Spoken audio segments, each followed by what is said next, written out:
آج کہانی ہے ضیاء الحق کے بارے میں۔ ضیاء الحق جو پاکستان کے آرمی چیف بھی رہے، اس کے بعد چیف مارشل لا ایڈمنسٹریٹر بھی بنے، اس کے بعد 10 سال تک وہ پاکستان کے صدر بھی رہے۔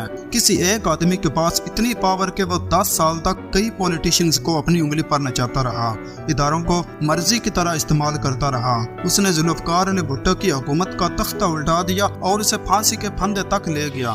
Do you think in these circumstances it is morally impossible for you to hang Mr. Bhutto? Well, I would not personally like to comment on this as yet because basically the case is still technically. کیا اس کے لیے بھٹو کی حکومت کا تختہ الٹنا اور اسے پھانسی کے پھندے تک لے جانا ضروری تھا؟ اگر ضروری تھا تو کس طرح ضیاء الحق نے اپنی آمریت کا استعمال کیا؟ ایک ملٹری سپاہی سے لے کر آرمی چیف بننے کے بعد اس نے پاور کو کس طرح استعمال کیا؟ کیا اپنی زندگی میں پولیٹیشنز کے لیے وہ ایک ویلن تھا یا وہ لوگوں کے لیے ایک ہیرو تھا؟ آج اس کی ساری ڈکٹیٹرشپ کو ڈیٹیل میں بیان کریں گے۔ 1977 to Pakistan's Black Day when General Zia-ul-Haq raised a coup.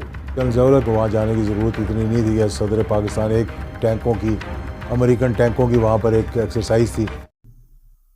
یہ کہانی شروع ہوتی ہے ضیاء الحق کے آرمی چیف سلیکٹ ہونے سے۔ جب ٹکا خان 26 فروری 1976 کو آرمی چیف کے عہدے سے ریٹائر ہوئے تو ان کے ریٹائر ہونے کے بعد فوج کو ایک نئے آرمی چیف کی ضرورت تھی۔ اس وقت کے پرائم منسٹر ذوالفقار علی بھٹو تھے، تو بھٹو کے سامنے آرمی چیف کی سلیکشن کے لیے 7 نام رکھے گئے۔ ان 7 ناموں میں ضیاء الحق کا نام بھی شامل تھا۔ ضیاء الحق باقی 7 لوگوں سے جونیئر تھا۔ اس سے پہلے 1975 میں بھٹو نے ضیاء الحق کو لیفٹیننٹ جنرل کے عہدے پر پرموٹ کیا تھا۔ اس کے بعد دوبارہ 1976 میں بھی آرمی چیف کی سلیکشن کے لیے ضیاء الحق کا نام بھی شامل کیا گیا۔ بھٹو نے ضیاء الحق کے بارے میں کافی زیادہ سوچ رکھا تھا۔ وہ ضیاء الحق کو آرمی چیف بنانا چاہتا تھا۔ اس کا خیال تھا کہ ایک آرائم برادری سے تعلق رکھنے والا کبھی میرے خلاف نہیں جائے گا، وہ کبھی میرے خلاف ہونے والی سازش کا حصہ نہیں بنے گا۔ یہ سوچ کر اس نے ضیاء الحق کو آرمی چیف بنا دیا۔ ایک مرتبہ ضیاء الحق نے قسم بھی کھائی تھی کہ وہ بھٹو سے ہمیشہ وفادار رہے گا، لیکن بعد میں بھٹو کے یہ تمام خیالات غلط ثابت ہوئے۔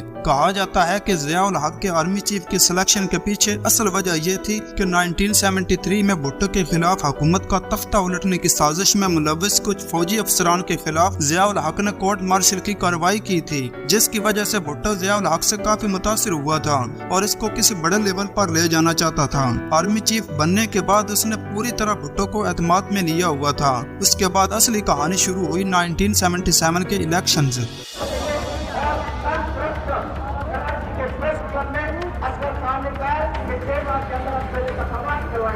یہ الیکشن پاکستان کی تاریخ کے سب سے بڑے جنرل الیکشن تھے اور یہ الیکشن 1977 کے اکتوبر نومبر میں ہونے تھے، مگر اس سے پہلے ہی 7 جنوری 1977 کو بھٹو نے اعلان کیا کہ الیکشن اس سے پہلے ہی کرائے جائیں گے۔ الیکشن میں 2 بڑی پارٹیز شامل تھیں، ایک پاکستان پیپل پارٹی اور دوسری PNA یعنی Pakistan national allowance. PNA party آج کے PDM کی طرح 9 مذہبی اور قدامت پسند جماعتوں نے مل کر بھٹو کو ہرانے کے لیے ایک پلیٹ فارم کے طور پر بنائی۔ اس وقت ملک کی طاقتور شخصیات اور اسٹیبلشمنٹ پوری طرح PNA کے ساتھ کھڑی تھی اور یہ مانا جاتا تھا کہ PNA بڑی آسانی سے بھٹو کو الیکشن میں ہرا دے گی۔ بھٹو نے الیکشن کمپین میں لوگوں کا اعتماد حاصل کیا ہوا تھا، وہ ہر آدمی کے پاس گیا تھا، جبکہ PNA نے الیکشن کمپین کے دوران اپنا ایجنڈا پیش کرنے کی بجائے بنیادی طور پر بھٹو کی حکومت کی غلط کاریوں، کرپشن، انتظامیہ پر بھاری اخراجات اور مہنگائی کی وجہ سے تباہ کن معاشی پالیسیوں پر بات کی۔ الیکشن سے پہلے ہی PNA اپنی جیت کا جشن منا رہی تھی۔ بالآخر 7 مارچ 1977 کو الیکشن ہوئے، جس میں پاکستان پیپل پارٹی نے نیشنل اسمبلی کے 200 سیٹوں میں سے 155 سیٹیں حاصل کی، جبکہ دوسری طرف PNA صرف 36 سیٹیں ہی جیتنے میں کامیاب ہوئی۔ 1970 کے انتخابات میں قومی اسمبلی کی 200 نشستوں پر پیپلز پارٹی نے 155، پاکستان قومی اتحاد نے 36، آزاد نے 8، جبکہ پاکستان مسلم لیگ نے 1 نشست۔ الیکشن کے نتائج نے پاکستان کے سیاسی لوگوں کو ایک دم حیران کر دیا تھا۔ بھٹو کی حکومت بننے کے بعد اپوزیشن نے ان الیکشن کے ریزلٹس کو تسلیم کرنے سے صاف انکار کر دیا اور بھٹو پر الیکشن میں دھاندلی کروانے کا الزام لگا دیا۔ PNA نے فوری طور پر لوگوں کو سڑکوں پر نکلنے کے لیے بائیکاٹ کی کال دے دی اور وزیر اعظم بھٹو سے استعفیٰ اور نئے الیکشن کا مطالبہ کیا۔ اس سے پورے پاکستان میں بد امنی پھیل گئی۔ اس بد امنی میں سیکیورٹی فورسز اور مظاہرین کے درمیان جھڑپوں میں کم از کم 200 لوگ مارے گئے۔ ضیاء الحق نے بھٹو کے وفاداروں کو پہلے ہی ہٹا دیا تھا اور پاکستان آرمی کی تاریخ کے سب سے بڑے ناموں میں سے ایک کو فوجی ٹرائل میں ڈال دیا۔ ضیاء نے مزید بدامنی کو روکنے کے لیے پاکستان میں مارشل لا لگا دیا اور دھاندلی کی انکوائری کے لیے ایک کمیٹی تشکیل دی۔ اس کمیٹی کو وزیر اعظم ہاؤس سے دھاندلی کے منصوبے کا بلیو پرنٹ ملنے کی اطلاع ملی تھی۔ اس کمیٹی میں صورتحال پر قابو پانے کے لیے ضیاء الحق نے اپوزیشن اور حکومت کے درمیان مذاکرات بھی کرائے اور بھٹو نے PNA کے تمام مطالبات تسلیم بھی کر لیے اور ان کے درمیان ایک سمجھوتا طے ہو گیا، مگر کسی وجہ سے یہ مذاکرات کامیاب نہ ہوئے۔ اس چیز کو لے کر ضیاء الحق chairman joint chief of staff committee کے پاس گیا جس کی صدارت محمد شریف کر رہے تھے۔ ضیاء الحق نے محمد شریف کو بھٹو کو ہٹانے پر آمادہ کیا اور اس بات پر زور دیا کہ مذاکرات کامیاب نہیں ہوئے۔ ضیاء الحق نے محمد شریف کی قیادت کو ایک بہانے کے طور پر استعمال کیا جس کی وجہ سے جنرل ضیاء الحق نے بغاوت کا آغاز کیا اور یہ جواز پیش کیا کہ حکومت اور اپوزیشن کے درمیان مذاکرات کامیاب نہیں ہو پائے جس وجہ سے مزید بدامنی پھیل جائے گی اور اس بدامنی کو روکنے کے لیے نئے الیکشن کرانے ہوں گے اور بھٹو کو ہٹانا پڑے گا۔